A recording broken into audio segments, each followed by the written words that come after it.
Good evening, all Atmas. Today I take privilege in presenting my socio-spiritual mission.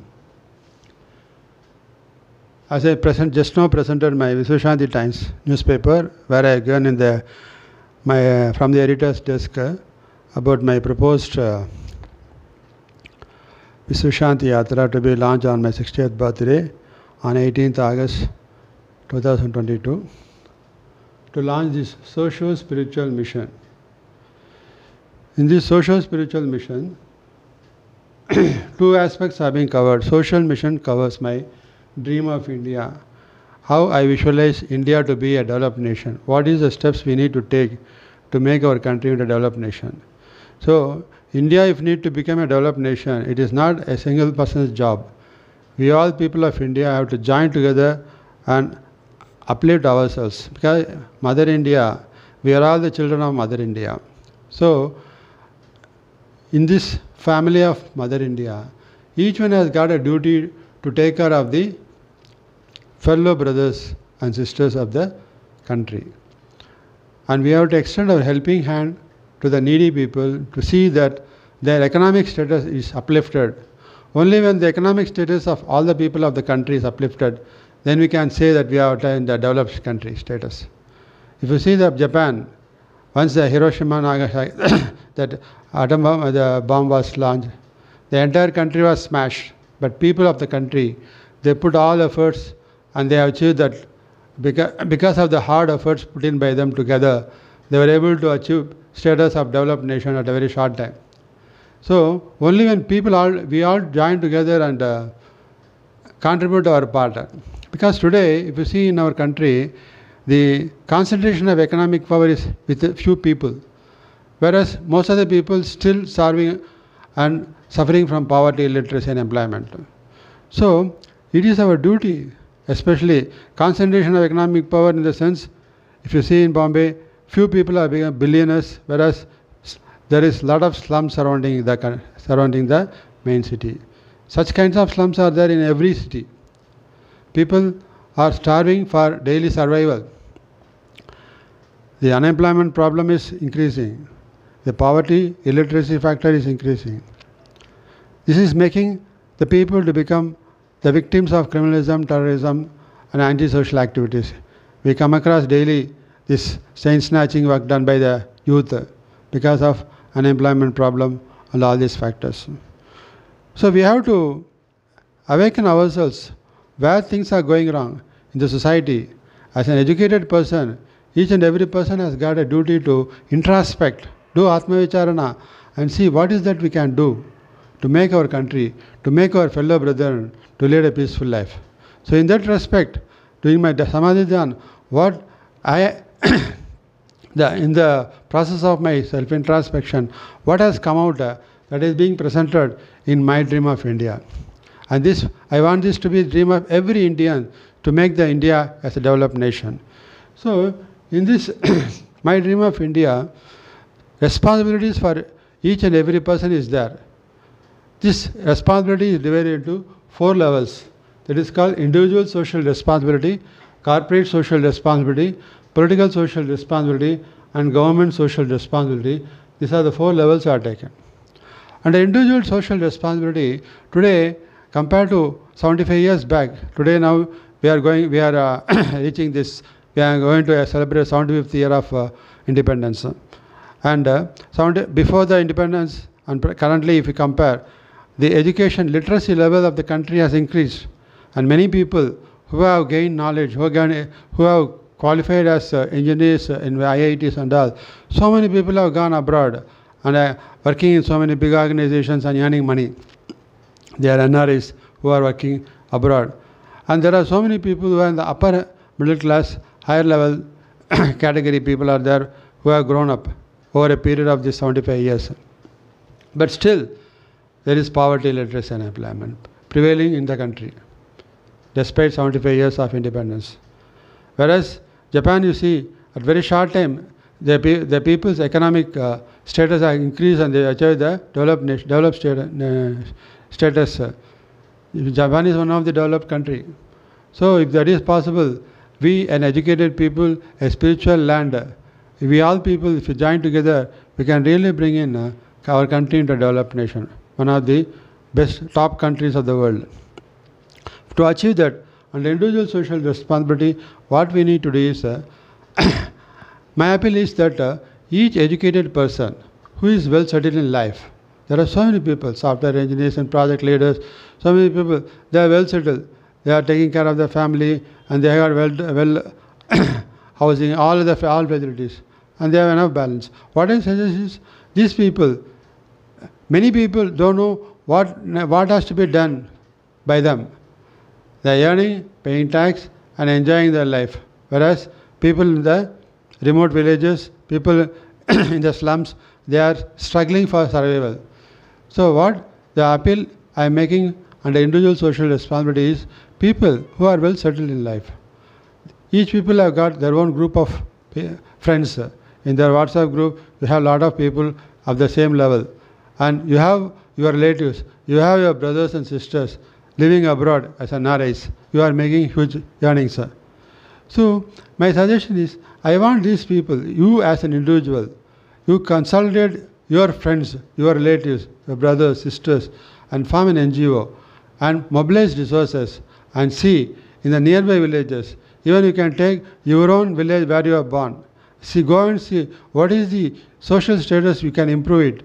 What is the infrastructure that we can build in to see that you create a necessary environment for the people to increase their standard of living and they increase their economic status. So like that, each and every individual educated person, well settled people, I am talking about it. These people, they should take under individual social responsibility, form a group among their friends and see that not only in India, every person, if you see an educated person, their family members are in abroad, US, UK, Canada, Singapore, all the places they are all there. So you make them join and make an NGO, your own NGO. Don't donate to any other organizations where you don't know whether the money is being spent properly or not. You form your own NGO. You register under income tax. You get ADG also. You just form a NGO and do social activities, by which you get your own self-satisfaction that your hard-earned money is being utilized. Because every person has got a duty to take care of their micro-level family and also the macro-level family. Only these two families have been taken proper care, then we can able to say real Vishwashanthi, real world peace. And that is the objective under this individual social responsibility I would like to present. So that each person can do Atma Vicharana and identify what is the area where they can able to extend their support for the people. They can adopt any village and see the basic health and hygiene factor they can take, women empowerment in that area they can take, youth empowerment they can take. They can develop the youth in their area by providing them their communication skills, job-oriented training skills, self-employment training skills, or they can shape the youth in their area to train them in various sports and games and make them to go up in their career according to their aptitude. Like that, so many things you can able to identify. So that if you can see, you can build, you can shape so many youth and so many people and the underprivileged people into a valuable asset to the nation, by which we avert their victimization to criminalism and terrorism. And that is one of the steps that each individual has got a responsibility to do. And I appeal to all the individuals, educated people, to take this initiative. And next comes the corporate social responsibility. So each company, because under Companies Act, there is a provision, it's a mandatory provision where any company who has made turnover of more than 1,000 crores, or net worth of 500 crores, or profit of 5 crores, they have to spend 2% of their average of last 3 years profits towards CSR activity, mandatory. If they do, they will be penalized. But these penalty classes or these mandatory classes is not required. Every company, every corporates who are making money by earnings out of the people, they got social responsibility to take care of the people surrounding them. So if an individual corporates or business community, if they cannot hold money, they can consolidate various companies together and they form an NGO of their own, and they can adopt villages, various places, to develop basic infrastructure for the people there, for developing the youth of the youth in that area, see their growth. That is especially by providing them the basic job-oriented self-employment or whatever training they needed. And also they can focus on the various infrastructure projects in various villages like water treatment plants, then digging of bore wells for the irrigation purpose. Like many things they can think of. Of course, there is a list which I have given. What are all the various corporate social? Because under Companies Act, under Schedule 7, they have given various social activities. Various social activities they have specified under CSR activity, which these corporates can implement. Not necessarily under mandatory class, they can implement under social class. Out of their own moral, ethical code of conduct, they can think what is their responsibility towards the society to build the nation into a developed nation. So I request all the corporates to take this initiative to see that they contribute for the social and economic upliftment of the people of the underprivileged, and see that we develop our India into a developed nation. And next comes the political social responsibility. They're very important. These things where, see, the politicians of various parties, they are in a very noble place because they are the people who work for the directly work for the service of the people. So service to humanity, service to God. That is the basic principle behind the participation in the political activity. But today that's being misused. Instead, each political people involved in political parties, they have to implement this political social responsibility. That is, now you see, in case of election, when the people stand for election, they spend so much money in giving money to buy votes. So this is illegal. This is against the law. Those people who give money or take money, both is against the law, and they both are liable for imprisonment. But thing is, instead of giving money for getting votes, you do good for the people. My suggestion is people in the political levels, at each ward level, each assembly level, each parliament constituency level, those people, they should involve directly serving the people in that area. So government introducing so many welfare schemes for the people.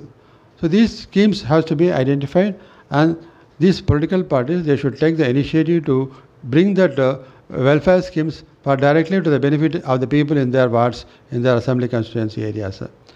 And second thing is, they should see what are all the basic infrastructure that is needed in their area, and take up with the government officials and see that it is implemented so that the people in their area get benefited by these basic infrastructure things.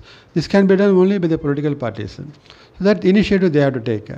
And whatever people they need, the support from the government, especially the Tahsildar level, Revenue Inspector level, these people ask for bribe and other things. So the political people in each ward, they should take the initiative to help the common man to get these benefits. So when they do this service, the people in their area get confidence on them. They get a respect on them. Besides this, each political party at a ward level, they should form a separate cell, employment cell, where youth in their area can be enrolled there. And they can inform all the corporates in their ward level to enroll for their job needs. So similarly, they should interlink all the wards throughout the country to share wherever job opportunities in each ward. It should be shared among all the ward levels so that youth in any ward, he can get a job opportunity in any other place. Basic thing is, if youth get jobs, he will not go in the wrong path. So in that respect, under political social responsibility, the politicians at each ward level should take the initiative to form this national job placement cell, whereby they interlink all the ward levels so that they share the employment opportunities available at various ward levels. So youth in any remote village also can able to get an employment in any city or town. Because without knowing where job is available, today people are wandering in the streets in seeking job. They don't know whom to approach, they don't know where to go. But this will act as a platform for any youth to get a job opportunity. Today in most of the private sector industry, they approach only through known circle to appoint people. But now, if this initiative is taken by the political party, that they can able to get the right youth can get right opportunity at right place at right time, so that he will not go in the wrong path. And that initiative should be taken by under political social responsibility. if each political party take this responsibility and provide all the basic infrastructure and requirements, all the employment avenues for the people, youth in their area, so naturally the people will get faith, respect on those political parties, and they will vote for them. You need not spend any money for voting. By doing service as a politician, you can make the people get confidence on you. Today people don't have confidence on any politician because they are all corrupt. Whoever comes to the power, they only swindle money. That is the negative impression people are having. Under political and social responsibilities, the politicians should change this thought by doing good service to the people, and by that way they contribute for the economic upliftment of the people that will go for making India into a developed nation. And next comes the government social responsibility. So under government social responsibility, I am going to present an important memorandum to Prime Minister Modi ji during my Vishwashanthi Yatra, whereby I am giving various reformation schemes that is being placed before the Prime Minister for implementation. First is National Water Integration Movement. Because right from independence, we have been talking of linking of rivers all over the country. Because we have perennial rivers like Ganga, Brahmaputra, Godavari, Tapati, Ravi, BS, Satluj, Narmada. These are all perennial rivers on the upper side of the country. Whereas on the downside, we have Kaveri alone, where most of the time people are fighting for water. And most of the time in the summer period, there is the tributaries of Kaveri are getting dry. We don't have any perennials in the south. So, under National Water Integration Movement, what is needed is we have to draw the pipeline, because most of the water from this Brahmaputra, Ganga, all the rivers, the water starts from mountain and in sea. So most of the water goes to the sea and wasted. So before it goes to the sea, this water should be drawn through a pipeline, a big pipeline, and it should be drawn through the coastal region and from top in the east, from West Bengal to the bottom Kanyakumari, and this from Gujarat to Kanyakumari, by which entire country, throughout the country, this river water should be brought through pipeline, big pipelines, and this water should be taken directly to the we have every village, we have the ponds, we have the lakes. So most of the time these lakes are dry. When there is no water, there is no most of the agricultural lands are remaining dry and barren. So without water, there is no agricultural growth. So when you bring this water from this pipeline to each and every pond, each and every lake, in each and every village, then naturally it gives way for agricultural development. So when there is a chance for agricultural development, naturally rural employment is created. When agricultural development grows, automatically industrial development comes. This brings in green revolution.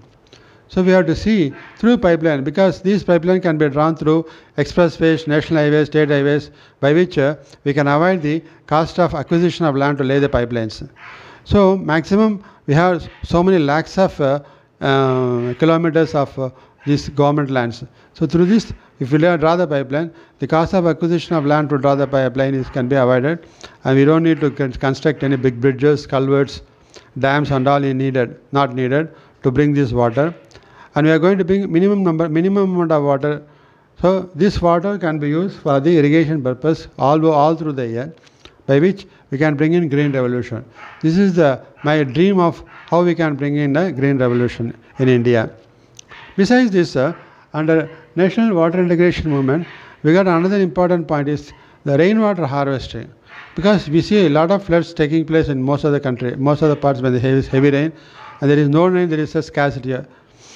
So the floods comes mainly because water in area continuously it flows and creates floods. Instead, whatever water is rainwater is coming, it should be pooled in rainwater tanks, which should be built at every kilometer area. Wherever there is a government land, you should dig rainwater tanks, big tanks or lakes. You should refurbish the lakes, streams, all these things, so that this water can be stored there. When water can be stored, that quantum of water which is flowing freely, once it is stored, naturally it will reduce the flow of water into the fields, that avoids destruction of fields, destruction of agricultural crops, and avoid floods affecting the property and agricultural lands. So by which the rainwater harvesting through construction of tanks at various, wherever government lands are there. Earlier, Jayalalitha once done, wherever government lands she dug and to restore the rainwater. Like that, we have to see that entire country, wherever government lands are there, we have to see that water, whatever rainwater comes, it should be stored there itself. This will improve the groundwater level. Besides, it can be used for agricultural purpose during the rainy period. During the rainy period, we can stop the water flowing through the water pipeline. Only when the lakes are dry, we can use that pipeline water. So by this way, the entire 365 days we can bring in water to the country, entire stretch of our country, by which the drinking water requirement and also the water needed for irrigation purpose, industrial purpose can be met, and this will bring in the green revolution that contribute for agricultural development, industrial development in the country, that provides employment opportunities to many people. Entire youth will get employment opportunities, improve the economic status of the people, that pave way for the country to become a developed nation. So in this respect, this national integration movement, I want this to be implemented. This I am going to place as an appeal. And next comes the election reformation. So today, elections are held at every place, where most of the places rigging of polls has been taking place. So to avoid this, we got now latest technology developed.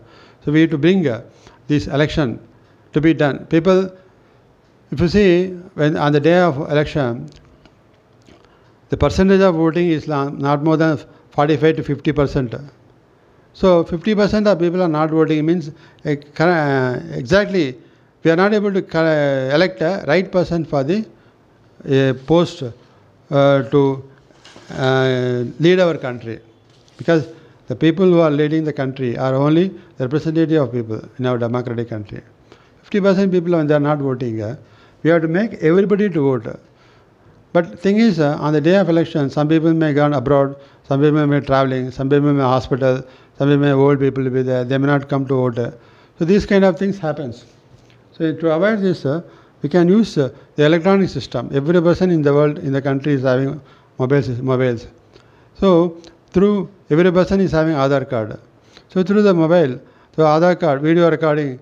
So once they go to the election portal, they can enter the Aadhaar card number, see the face. By seeing face recognition, they can get a OTP. Through that, they can able to vote. By which a person in any part of the world, even if he has gone to UK or US on the day of voting, from there he can vote. So all the people should be made to vote. When the entire people of the country who have got the right to vote, if they vote, we can able to select the right person for our MLA or MP or whatever people.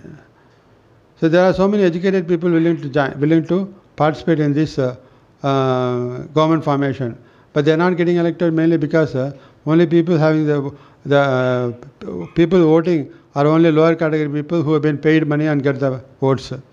Instead, if you do this, and second thing is, if people don't vote, they should be penalized, and those who give money for voting, they should be imprisoned. Like this, strict norms should be brought. And another thing is, today people, political people who are standing for election, they are spending crores of rupees for getting elected. They are paying money to the party. They are paying money to the so many people who are participating in propagating propaganda. All these things, nothing should be done. So what steps need to be done? Election Commission, whoever intend to stand for election, Election Commission should take the initiative to take the entire biodata of each person.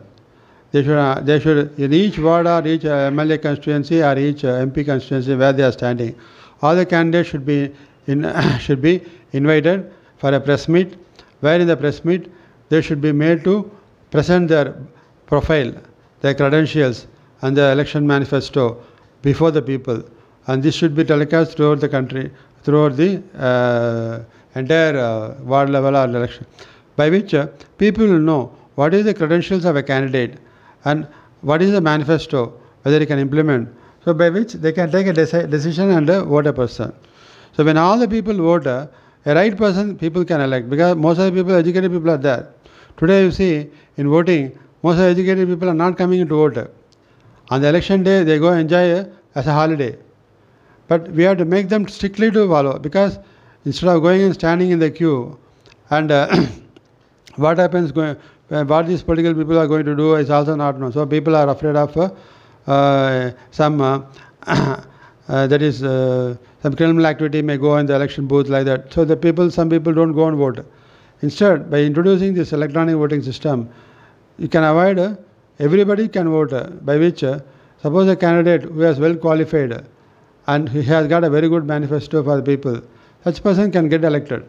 So the thing is, election reformation, this electronic voting system and presentation of a candidate through this press meet, if these two things are done, they need not spend any money. Even the deposit amount can also be exempted, so that any person who wants to stand without spending any money, he can stand. And if he had a good credentials, if people think that he can do, they can elect and get the right person to run the country, so that our country grows and develop in a developed state. So that is the election manifesto that we want to do. And third is the political reformation, what I plan to do. What is political reformation? These politicians who get elected for 5 years, they come for voting, canvassing, subsequently they will vanish. Nobody is doing, we don't know what these people are doing for his people who made him to get elected. So instead, each person, MP or MLA or ward level person, what is his duty to the people? What is that he is supposed to do? So in companies, listed companies who have taken money from public, they got a duty to provide corporate governance reporting to the public through SEBI and through stock exchanges. Similarly, the politicians who are elected by people, they got responsibility to the public. So they should present the political governance report to Election Commission and also to all the public through press and media. Every half yearly they should present a report wherein they should present to the people what are all the various projects that have been implemented in their area, in the ward level or election level, what are the various social welfare schemes government has announced and how they are implemented to the people, and what are the grievances people have brought in, how they handle this. All these things, each MLA or MP or a ward level person should present in this political governance reporting.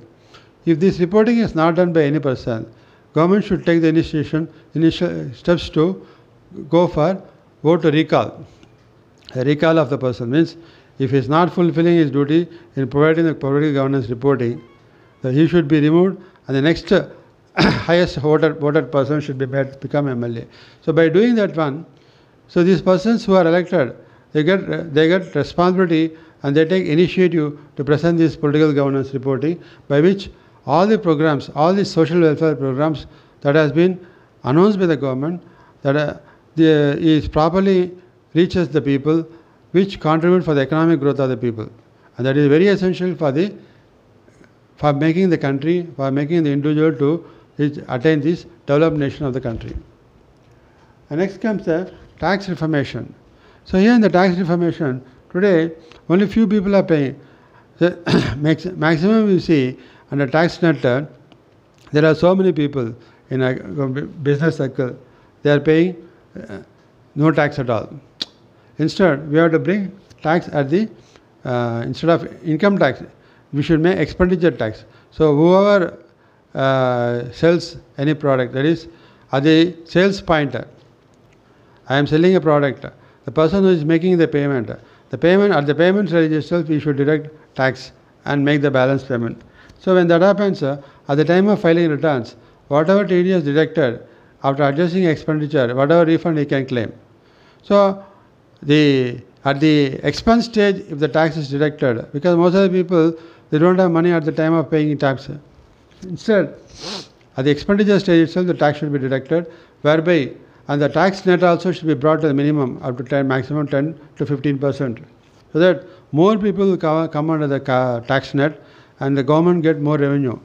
By this tax reformation, the more the government gets the revenue, this can be used for better welfare programs to uplift the unemployed rural people, contribute for the poverty alleviation, and see that we contribute for the economic upliftment of people that give way for the country to convert into a developed nation.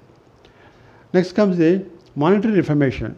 Today we see a lot of people accumulating, stashing money, black money at their homes. So this black money and the money laundering activities taking place at various places. So today 10,000 crores, 20,000 crores money is being taken to the abroad and is being stashed there. So this money has been kept in a physical form in many places. So this black money is accumulated in the form of physical cash. So we are to avoid this black money, to avoid this physical cash, government should implement the virtual digital currency. By introducing virtual digital currency, every money transaction will take place through banking channel, whereby no money can be accumulated as black money. And there is no chance of money laundering and other things. So by which the actual activity, the actual flow of money, the tax needed for the country's growth, all this comes to the right in a more effective way, by which we can contribute for the economic upliftment of the country. And then comes the judicial reformation. So today, scores of cases are pending in various High Court level, Supreme Court level, and state level. From lower courts to higher courts, crores and crores of cases are pending, whereas people who are especially criminals under trials in various jails, they are languishing for years more than the punishment that they are entitled to. Some people are in the jail for more than 30-40 years, whereas their punishment is only for 10 years or 7 years.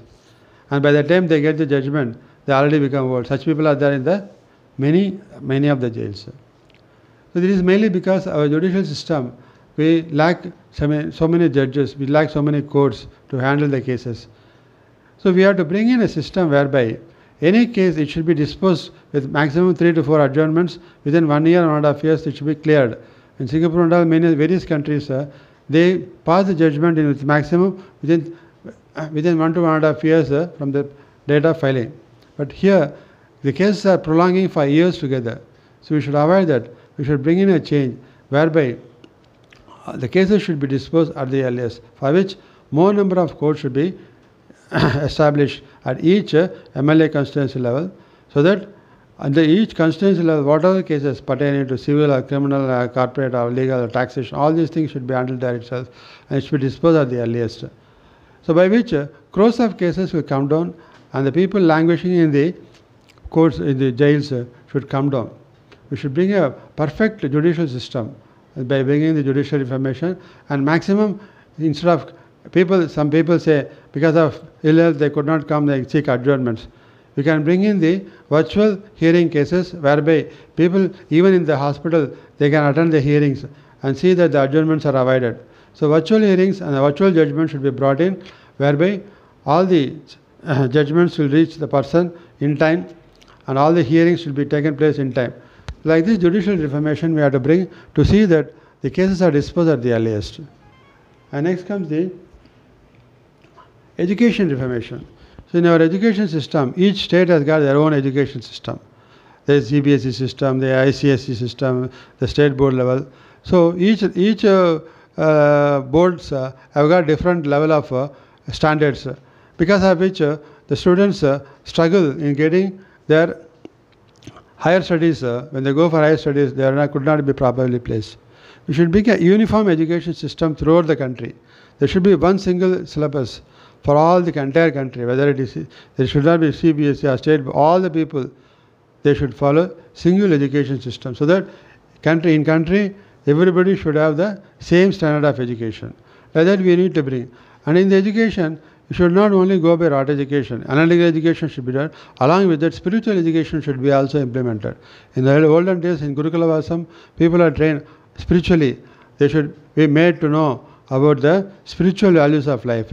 So people should be taught yoga, meditation, physiology, psychology, then IPC, Indian Penal Code, because they should know what if they do, what is the crime, what is the punishment. If they know, they will not commit it. Similarly, they should know about Constitution. So all these things should be brought in the school level itself, so that the children, they grow in a spiritually and socially with the social and spiritual awareness. Knowledge is needed for them to shape them into a valuable asset. And also in school and college level, school level itself, they should be imbibed with some craft skills and all, so that once they complete the school level, they have some craft in their hand. So, and we should make every child into a valuable asset, spiritually, physically, socially, in all respects, so that once he completes education, he is capable of handling his life successfully. Today, not only getting employment, after employment, how we have to lead his family life successfully, happily is also needed. Today people get educated, they make money, but they don't know how to lead a family life successfully. They fight out of ego, they fight with their in-laws, they fight with their wife, spouse, and they go to divorce and other things. This is mainly because in the school levels, they've been not taught the right kind of spiritual knowledge is missing.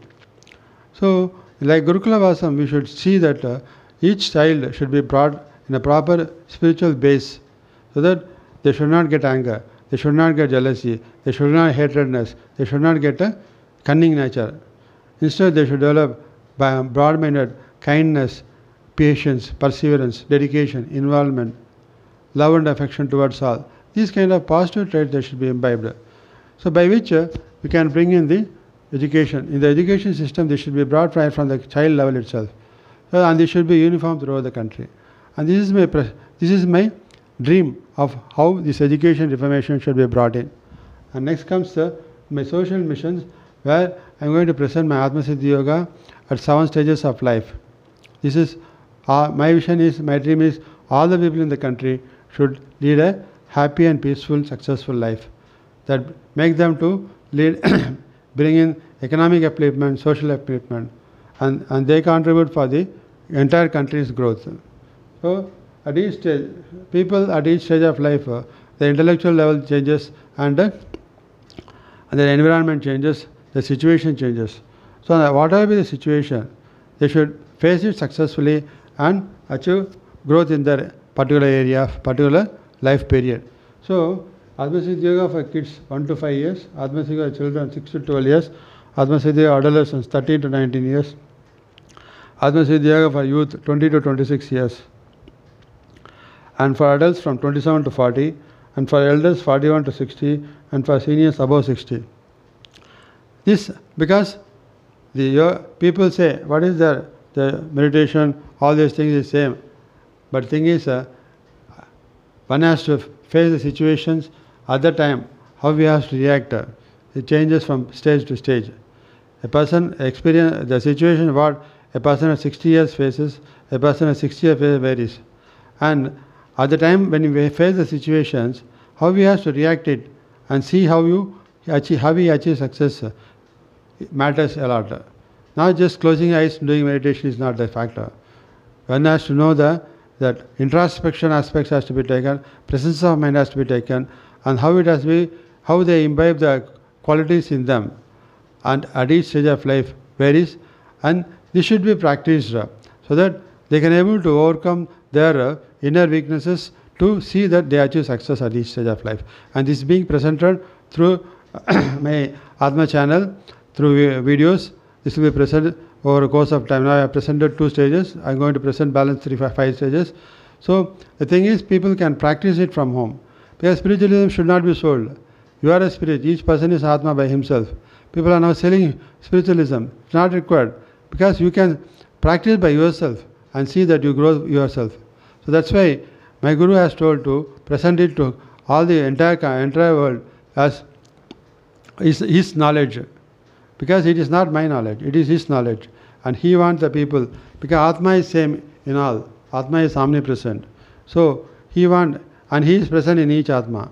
But because of that Maya, everybody is ignorant of knowing him inside each person. So he wants people to remove the ignorance and know him in each person. And that's why he has given this presentation, which I am presenting through this Atma Siddhi Yoga for each level. So this is my social and spiritual mission, which I am launching through this Vishwashanthi Yatra. So I request everyone to participate in this noble cause of my dream of India, and make this as your dream of India, and participate in this individual, corporate, political and government social responsibility in whatever position they are, and let us all together join and uplift the economic status of the country to make India a developed nation, and let us all live peacefully, happily, successfully with contentment at all times of life, at all stages of life, by practicing this. And let there be peace to all. Thank you.